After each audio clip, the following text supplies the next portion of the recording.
So this is a very special street here on Hilton Head Island, South Carolina, because it is the location of this, the Home and Garden Dream Home. And in this video, you're gonna get a behind the scenes tour of this house from the guy who designed it, and that's that guy right there, Brian Patrick Flynn, in the red TWA sweatshirt. And I'm here because of Honda and that car, the Passport. But if you've come to watch a video about cars, I'm going to warn you, there's not much here for you, except if you are here to see the behind the scenes of how this house was designed. Take a personalized tour with Brian to show you what the house looks like inside and what inspired him. And then of course, you can always enter and try to win this house every day for the next couple of months, worth about $2 million. So let's jump inside and let's take a walk through this very special home and give you a behind the scenes look at what it took to put this house together. Like, the weather is absolutely perfect, the lighting is absolutely perfect, we have a nice small group, and it looks like almost half of you have been before, right? Like, who went to Montana? Wow, so many of you went to Montana. All right, so here's the deal. The thing about HGTV Dream Home that's different than like any just like regular home or show house is like every single thing that's created is created for the overall objective of us getting as many people to sign up to win the house as possible, so all of our partners and our sponsors, it's a success for everyone. So when the house is being designed, I'm a residential interior designer, but also a production designer. So if any of you were my clients and I was designing your house, you probably would hire me to take 50% of my aesthetic and marry it with 50% of your aesthetic and just hire me to finish your house and make it look the way you want. The objective here is we have this one house that we need to appeal to all these different types of people. People that love modern, people that love traditional, people that like color, people that like neutral, people that like minimalism, people that like maximalism, families, single people, people without pets, people with pets. So all these things have to play in. We also have to think about things like the garage, what kind of car we're gonna have, what the car is gonna be parked on, what the backdrop to the car is gonna be when we have the assets for the particular car sponsor, etc. So all these things come into play, and every single room has a mixture of all these different partners that we're working with to make everything be super equal. And overall, the objective is to have a lot of people sign up and also to get people online engaged with the house. So the first thing that you'll notice around here is I had a total of 10 colors I could choose from for the entire house from one of our paint sponsors. Excuse me, from our paint sponsor. So what I did is all the walls were painted plain white so that the view remains the star. Like, we didn't want a lot of color in here because outside basically we have this whole palette. The color that's on the ceiling is considered a shade of Carolina blue, which is what people use on their porches here in the South. The folklore is this color keeps evil spirits away, and or again, it's folklore, so it cannot be true. It's the sky, so it invites birds to come hang out on your porch. I don't know if that's just rumors or not, but anyhow, so every single room in the house is done so it appeals to people with different taste levels. All throughout the main space you see right here is pretty much transitional. You could be modern, or you could be modern or traditional, but you'll like everything. The other thing is we didn't want to do coastal in a cliche way that's been seen a million times. So there's like no fish. There's like no beach signs. Not that I'm against those. There's no crabs, there's no lobsters. Instead, we did it with texture. That material on the fireplace right there, it's called tabby, and it's used in low country, and it's a bunch of oyster shells that are mixed up however large or small you want them to be, and then they are literally thrown against the wall to see what sticks with mortar. So mortar goes up, and then you throw the shells, that's it. The next thing was the statement art in this room. We wanted it to be something coastal, but we again wanted it to be something fresh. So our art fabricator took a huge piece of white oak, put it on what's called a CNC router, and created these oversized fish scales. So I do have fish in the house, but it's done in like a much more abstracted manner. And then there's little odes to Hilton Head in almost every room. Those are vintage like 1940s maps that we found. And then overall, the color scheme blue and white is something that everybody seems to love. So we stuck with that through the main spaces. And the next thing we'll do is we're gonna go over to the master suite.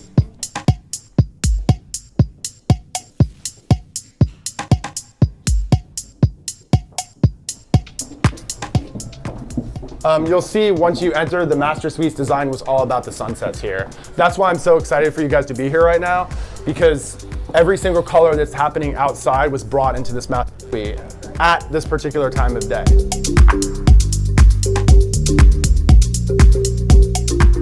So when we're designing the house, we have to keep thinking about what's performing really well online with millennials, Gen Xers, and baby boomers.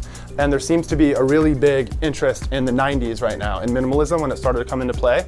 So what we did is we took the inspiration from the idea of the late 80s, early 90s and brought it in with the colors. So that's why in here you're gonna see these faded shades of coral. There's also peach, which is kind of an 80s, early 90s color, very Golden Girls-esque. And then also right now, a huge color that seems to be a staple with our millennial audience is blush, which is the color you're gonna see on the walls in the master bathroom. And then also we have indoor-outdoor lifestyles all on the back of this entire house. We have screens that, I don't live in this area, so I didn't even know these existed, but the screens are on remotes. So they go all the way up and down. In the warmer months, if there happens to be bugs, you don't have to worry about them. We're also screened underneath so the bugs don't come up through the deck as well.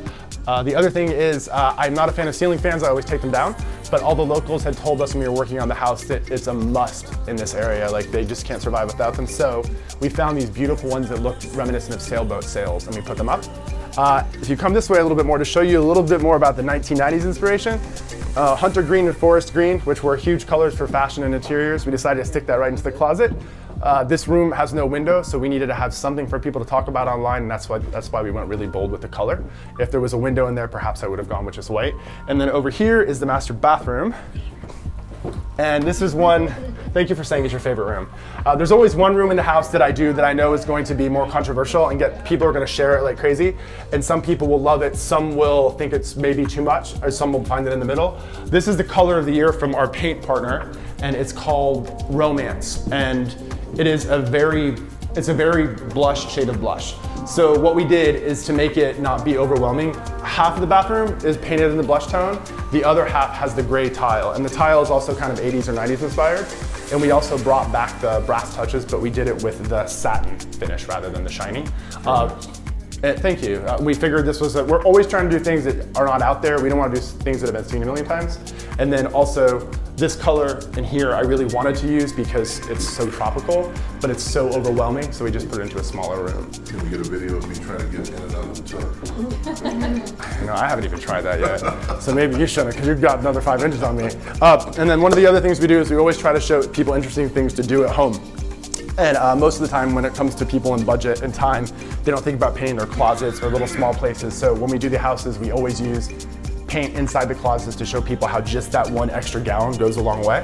And that is it for the master suite. And now we're gonna go to the other side of the main floor. And that is more utilitarian.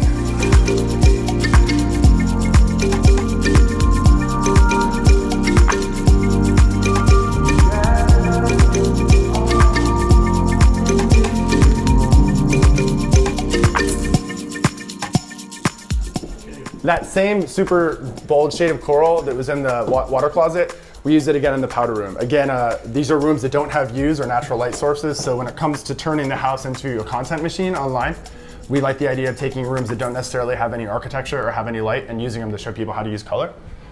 Over here, we have a massive pantry, and because we have so much natural light, it was totally cool to use a dark color in here. Navy seems to be a big winner across the board, so it's kind of a safe bet. And then over here,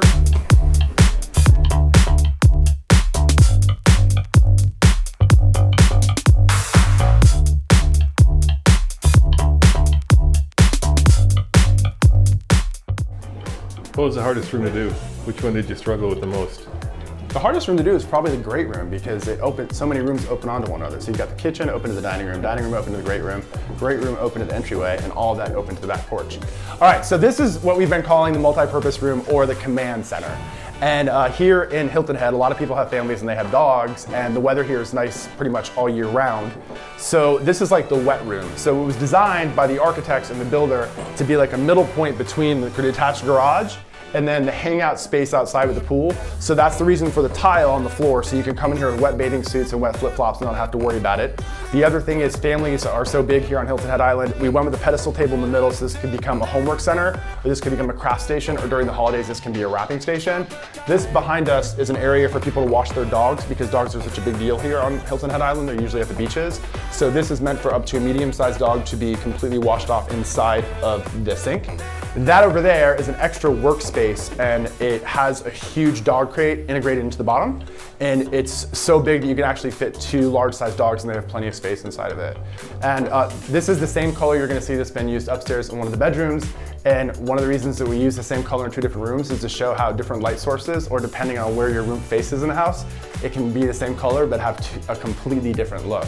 And then just outside here, you'll notice actual grass with the pavers set inside. And then as you made your way out to the back to where the pool was, we ended up using faux turf because that area over there is so heavily shaded that grass wouldn't have stayed alive. Is that common dirt? Yeah. And this is an artist that we found. We find artists all over. We found her in Minneapolis. And now we're gonna head upstairs.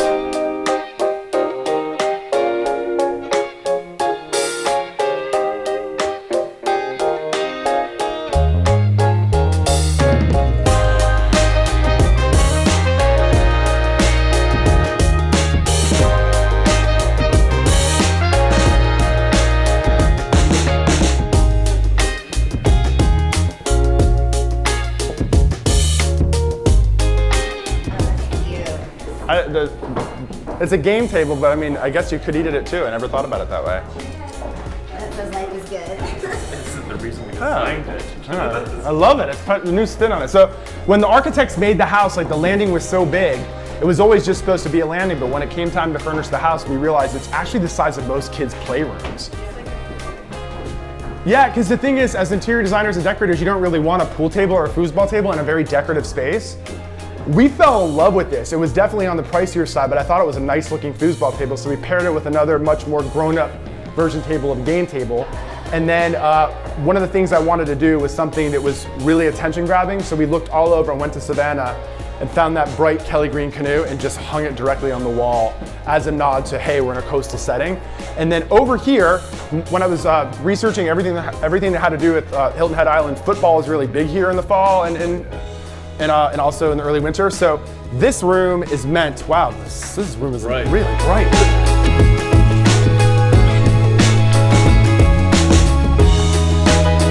So it's basically a second full-on living room.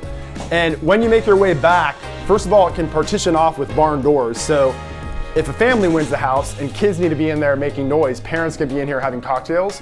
But also, because there seems to be all these feuds between Southern colleges, during game time, there's 2 TVs on swivels. So if you're in a family that's divided, you can have one game on that TV, one game on this TV, and they swivel out this way.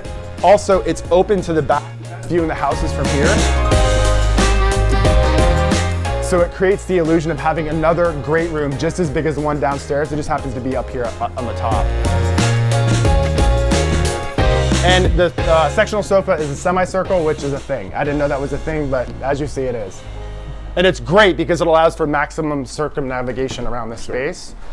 And then one of the other really interesting things about the paint is this bedroom next door. It's the same paint that was used in the multipurpose room, but it looks way different.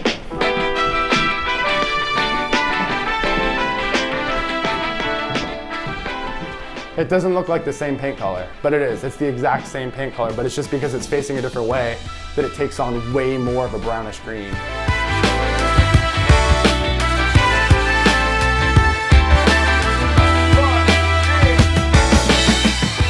And the thing about this room is we needed to have all different types of coastal because some people like tropical, some people like British, some people like the idea of West Indies. So in this room, we brought in the West Indies chairs, a transitional bed, and then we decided to go with the more tropical look by bringing in those kind of like Tommy Bahama looking chests, and then also the definitely not safe pattern on the upholstery.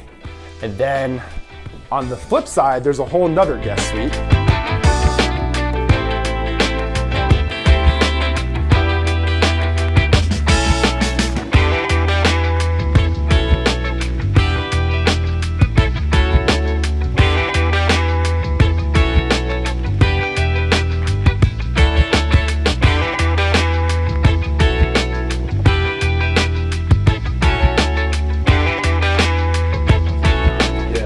So the palette is from our paint partner, HGTV Home by Sherwin-Williams, and they created an original palette for us. It was called Simply Blissful, and it's called the color collection for 2020.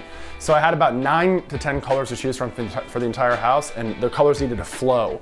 So the thing that I loved about this color is it's a seafoamish blue, or it's aqua, and it is really intense. That was kind of miraculous how it was like, I'm just gonna lean. We knew that this color could end up becoming super intense, and that's the reason everything else in the room is white. because we figured there needs to be just one star in this room, and that's the aqua walls. If we added an accent color, which we considered, it would have been too much, so we just neutralized it with navy. And then, and then the backyard you guys saw the front yard. The garage is pretty spectacular because we're in the middle of an event right now. This is where all the catering stuff is. But the garage was turned into one area that's meant for playing pool. There's plenty of space to circumnavigate the actual table. Then the Honda gets parked in there, and then there's also a separate garage for the golf cart because that's a thing here. Everybody rides their golf carts. So Brian, will you be here when it's given away? Will you get to give the keys to the actual new owners? Yeah. Yeah? That's gotta be the fun part of the job, no? Yeah, that is, It's funny, I always forget about that part because just finishing the house is such a to-do. But yeah, we have a giveaway special where the house is then given away to a lucky winner, and we do it on TV, which has got to be mortifying for people who don't work in television to have a whole crew of people saying, hey, your life has changed forever, and now you do it in one take. So that's the house. If anybody has any other questions, we're gonna go eat in that beautiful room, and I highly suggest spending as much time outside before the sun goes down as possible. Well guys, there you have it, your personalized tour of the HGTV dream home. And if this is your dream home, like I said, you can enter and, well, win up to 1 time a day. And thank you to Brian, thank you to Honda, and thank you guys for watching. And yeah, it's beautiful, especially with that sunset. Oh my gosh. Might even get me to enter, but I gotta tell you, as much as I like the house, I'm still more of a car guy. As always, this is Roman reporting for the Fast Lane Car. Check out TFLcar.com for more news, views, and of course, Home and Garden TV Dream Home reviews. All right, not much of a review, behind the scenes video. See you guys next time. Ciao.